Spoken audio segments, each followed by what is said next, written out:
Hi class, this is chapter 3 on socialization.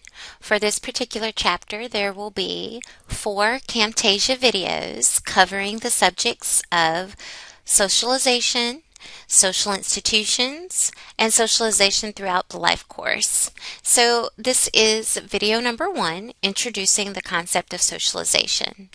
And we are actually going to start by talking about what I won't be requiring you to know from this chapter.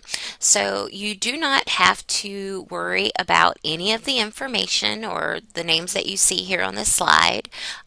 For gender socialization, we will be returning to that topic when we get to the gender chapter. But for the other 2 theorists, I just won't be covering them in this class, so you do not have to worry about that material. You will not be held responsible for that material on your upcoming test. So we begin off this chapter by considering the question, what exactly makes you human?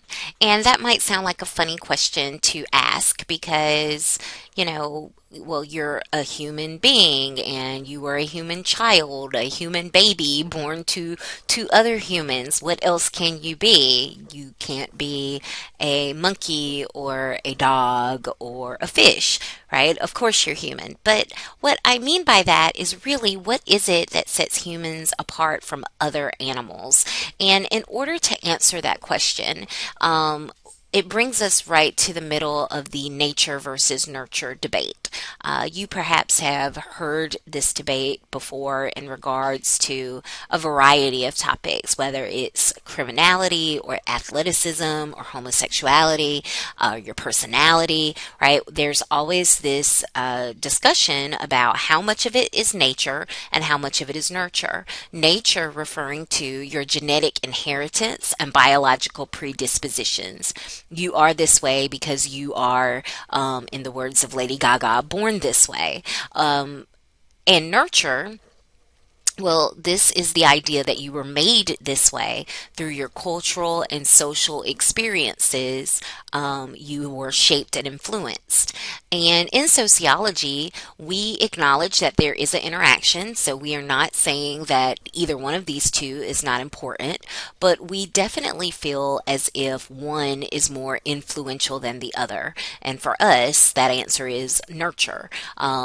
That there is very little of human behavior that's natural. Most of it is learned. And so if you've ever spent any time around like a little child, like 1 year old, definitely younger than 2, right, before they're really learning the rules of society and what's expected of them as they're just starting to begin that process of mimicking what they see around them, a lot of their behaviors when they're very little, 4 months, 6 months, 8 months, isn't very different than any other little baby animal, whether you're talking puppies or kittens or what have you.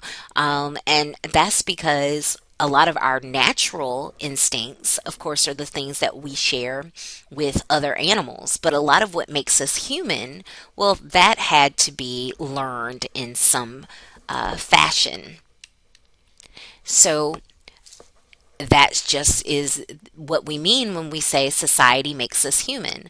That the relative influence of heredity and the environment in human behavior, that this has been of interest to social scientists for years. I don't know if I have any twins in my online classes, but this is part of why twin research is especially intriguing to researchers, especially if you are a twin who was separated at birth. That allows us to really measure what matters more in terms of human behavior. Is it genetics? Because, of course, identical twins which share genetic makeup, or versus environment. Because if you are an identical twin that was raised in separate environments, then that really helps us get to the heart of the nature versus nurture debate. But beyond doing research with identical twins who were separated at birth, we can look at case studies of particular types of children to help us kind of come to this determination that it is, in fact, society that makes us human. And these case studies revolve around what happens when that doesn't happen, when, for whatever reason, society does not adequately prepare, teach children how to be human. And we have three different kind of categories of cases that this is applicable to. The first set of cases are feral children, feral meaning wild. So I guess maybe the best example from pop culture might be something like Tarzan or the Jungle Book, right? And obviously, this is much more rare in real life. The idea that a child could be raised by animals or basically raise themselves away from other human contact. But there are a few cases, which your book does mention, where there have been wild children, and wild children in many ways do not exhibit significant differences in behavior and tendencies than animals. In some cases, they don't even necessarily walk upright. They make noises, but they're unintelligible. It's not language. And they certainly don't come out of those types of circumstances with any real knowledge about human values or belief systems or even behaviors. No one is eating with a fork and a spoon if they haven't been taught to do so, if they've just been in the wild.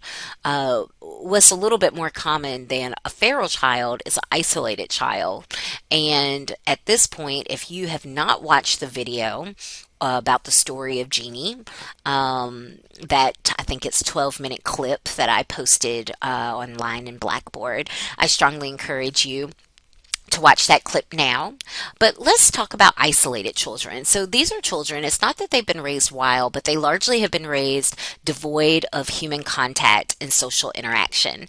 And your book actually starts off with the discussion of another isolated child, the child that was, taken away, by her grandfather, raised in kind of shame in the attic, and so therefore spent most of her early life devoid of human contact, devoid of human interaction.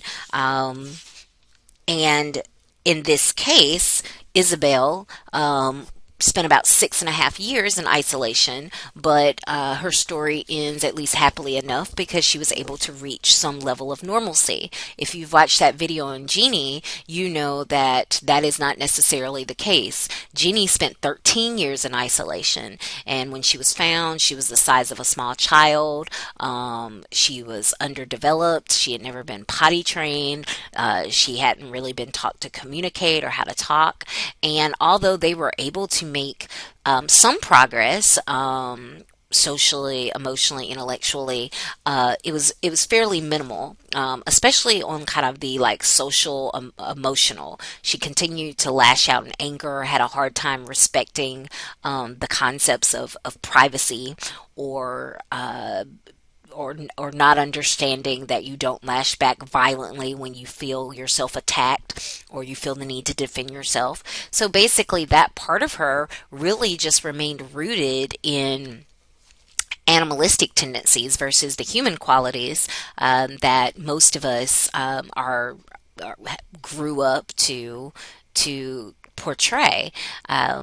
We get mad at people, we might think in our heads like, oh, I wish I could karate chop this person in the throat or something, but we don't do it because somewhere, usually around ages 2 or 3, we were taught that that was inappropriate, and that was something that Jeannie just missed out on. So what makes the case of Jeannie very significant is it made it very clear that there is a time frame for when this human social development must take place. And if we miss that time frame, it's not like we can go back and insert humanness into someone, years later. So Jeannie's case made it clear that nurture is extremely important when it comes to developing a person into a fully functioning, actualized human being in society. And the final set of case studies is institutionalized children. So in this case, it's not that you were deprived of all social contact, but maybe you just received very little meaningful social contact, especially in the form of a primary caregiver. And so a good example, of course, of institutionalized children, your book mentions like the children that were raised in orphanages in Romania. So these massive orphanages where they had contact with other children, with peers, but especially during those early formative years, they did not receive adequate attention and interaction from a primary caregiver, and it led to all types of later deficiencies in their life. And so the picture that you see here is an orphanage in India. And as this slide notes, the way that children are treated in these types of settings does affect their ability to function as adults, their reasoning abilities, and then certainly their ability to socialize and play nice with others. So that brings us to, finally, the introduction of the primary concept from this chapter, which is socialization. And socialization is the process by which we learn and reproduce the culture of our society. Shout out to our concept from chapter 2.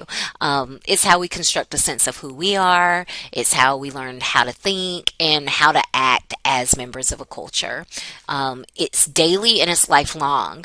Although I've emphasized how very important it is for young children to be socialized, it's important to note socialization isn't like a one dose shot.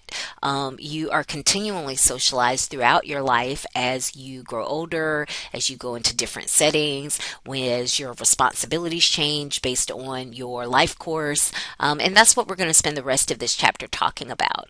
The fact that you learn who you are and what is expected of you in society through social experience, that this can't be done in isolation, and that this is not inherent, it's not innate. This really is the nurture side of the nature versus nurture debate, and for sociologists, it is certainly the more important and influential side.